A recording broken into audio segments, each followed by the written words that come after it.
Hello नमस्कार। मैं विवेक दुबे स्वागत करता हूँ आपका वीएफएक्स वाला ज्ञान यूट्यूब चैनल पे। तो यार अगेन मैं कोशिश पूरी तरह से कर रहा हूँ कि यार मैं रेगुलर हो जाऊँ इस चैनल पे, पर हो नहीं पाता, कई सारे काम होते हैं। फिर भी आज मैं वापस से आया हूँ और आज मैं आप लोगों के लिए लेकर के आया हूँ कि आप किस तरीके से 3ds मैक्स में स्प्लाइन का यूज़ करेंगे। ओके, तो स्प्लाइन की अगर हम बात करें तो क्रिएट मेन्यू में आपको यहाँ पे आप देखेंगे कि आपको मिलता है शेप का ऑप्शन। ओके, तो ये मैंने शेप्स को यहाँ अलग कर दिया। ये सारे शेप्स हैं, इनको हम देखेंगे।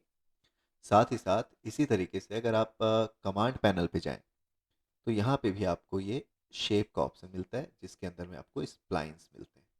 ठीक है, और अब बारी बारी इन स्प्लाइंस को देखते हैं। तो सबसे पहले तो बारी आती है लाइन की। लाइन कहने का मतलब है create a free form spline made of multiple segment. Okay, यानी कि जब आप लाइन बनाएंगे तो उसमें कई सारे सेगमेंट्स रहने वाले हैं। और अगर आप चाहें तो इससे आप स्ट्रेट लाइन भी बना सकते हैं, या आप चाहें तो कर्व लाइन बना सकते हैं। ओके, चलिए एक बार इसे ट्राई करते हैं। मैंने लिया लाइन और सिंपली आपने करना है क्लिक। तो ये देखिए पॉइंट बन गया। फिर जिस भी डायरेक्शन में आप जाना चाहते हैं उस डायरेक्शन पे जाके वापस से क्लिक करें। तो ये तो बन रही है भाई बिल्कुल सीधी सीधी लाइन।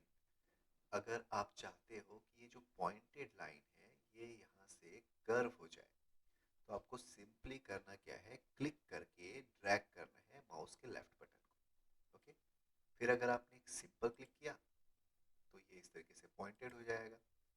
और अगर आप वापस से कर्व चाहते हैं तो क्लिक करके आपको ड्रैग करना है। ओके, तो ये हुआ कि आप किस तरीके से लाइन को क्रिएट करेंगे। अगर आप लाइन में बनाते समय किसी भी प्रकार की गलती कर लेते हैं तो आपको करना क्या है, आपको प्रेस करना है बैक स्पेस।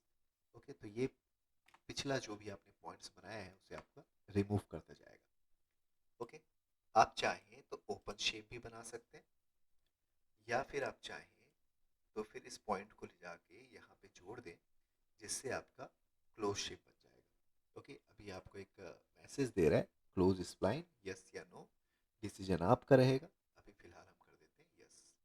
ओके, तो इसे हम कहते हैं क्लोज शेप। बट वहीं अगर मैं लाइन को कुछ इस तरीके से बनाता और ओपन छोड़ देता तो इसे आप कहते हैं ओपन शेप। तो ये था लाइन का यूज।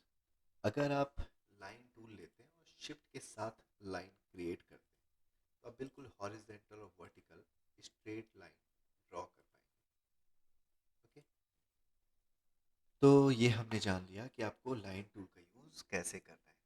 सेकंड जो टूल है वो है आपका रेक्टेंगल टूल। इसका यूज़ करके आप स्क्वायर बना सकते हो या फिर रेक्टेंगल बना सकते हो। तो मैंने क्लिक किया और इस तरीके से आपको ड्रॉ करना है। तो देखिए अभी रेक्टेंगल ड्रॉ हो रहा है। पर अगर मैं शिफ्ट के साथ इसे कंट्रोल और शिफ्ट के साथ अगर मैं इसे ड्रॉ करूं तो आप देख सकते हैं कि ये आपका स्क्वायर बना रहा है। ओके, तो अगेन अगर आप कंट्रोल के साथ ड्रॉ करते हैं तो ये आपके लिए स्क्वायर बनाएगा, और सिंपली ड्रैग करते हैं तो ये आपके लिए रेक्टेंगल बनाएगा। ओके, थर्ड आते हैं सर्कल पे। सर्कल जो है इसका यूज करके आप एक सर्कुलर स्प्लाइन रेडी कर सकते हैं जो कि पूरी तरह से क्लोज शेप है, जैसे कि इस तरीके से आप देख सकते हैं। वहीं अगर हम एलिप्स टूल की बात करें तो एलिप्स टूल से आप इस तरीके का शेप रेडी कर सकते हैं। सर्कल और एलिप्स में अगर मेन डिफरेंस देखें तो एलिप्स के पैरामीटर में आपको लेंथ और विड्थ दिखाई देगा जो कि यहाँ पे है, और सर्कल में आपको दिखाई देता है रेडियस, जैसे कि यहाँ पे आप देख सकते हैं। ओके, तो फिलहाल इसे भी मैंने कर दिया डिलीट। अब आते हैं आर्क पे। तो आर्क की अगर बात करें तो आर्क का यूज करके आप इस तरीके से आर्क का शेप रेडी कर सकते हैं, जैसा आपकी रिक्वायरमेंट हो वैसा। ओके, तो आर्क के बाद है डोनट का शेप, और डोनट के शेप से आप कुछ इस तरीके का शेप रेडी कर सकते हैं। इसके बाद है एन गॉन।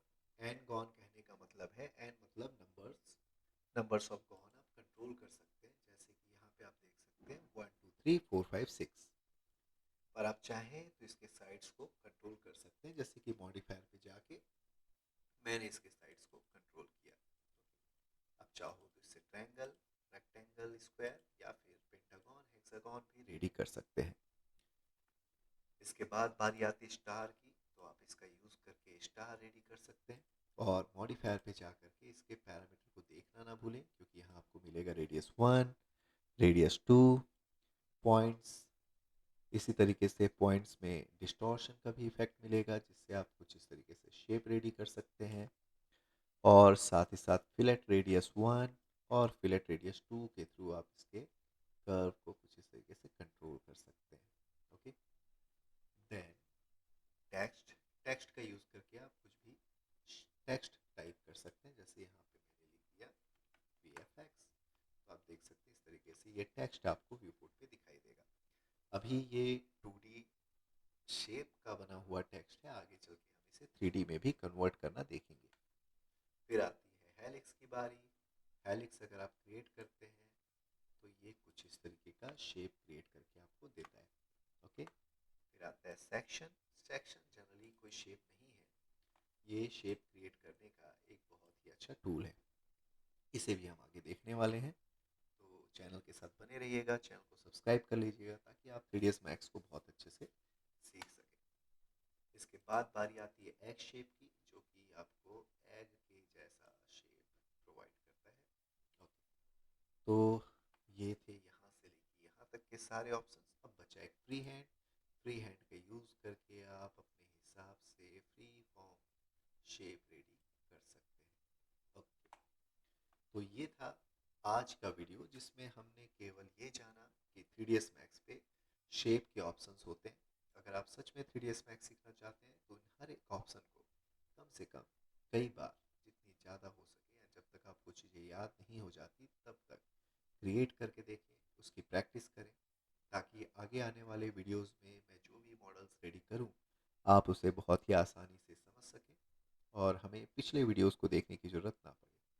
फिलहाल आज के लिए बस इतना ही। मैं आपको मिलता हूँ नए वीडियो के साथ। तब तक के लिए लेते रहें VFX वाला ज्ञान।